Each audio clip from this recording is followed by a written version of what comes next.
Doctor Yunus সাহেব, আমি এখান থেকে এক পাও নড়বো না।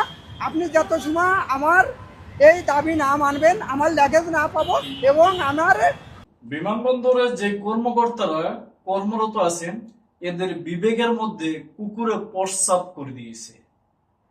তা না হলে তারা এরকম কাজ করতে পারে না। একটা প্রবাসী 5, 6, 7, 8, 9, 10 বছর গাদার মতো খাটে। যারা মধ্যপ্রাচ্যে আরব বিশ্বের মধ্যে থাকে তারা কত গরমের মধ্যে তারা পরিশ্রম করে দেশের মধ্যে টাকা পাঠায়।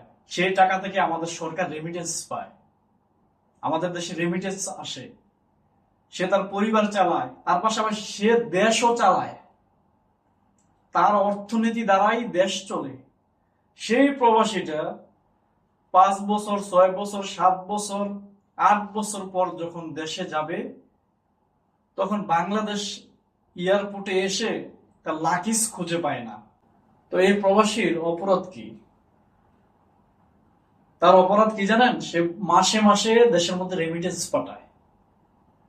ওই যে রেমিটেন্স বন্ধ করে দিছিল না হাসিনা থাকতে, ওই হাসিনা ফাজলামি করছিল, ঠিক এভাবে রেমিটেন্স বন্ধ করে দেওয়া উচিত।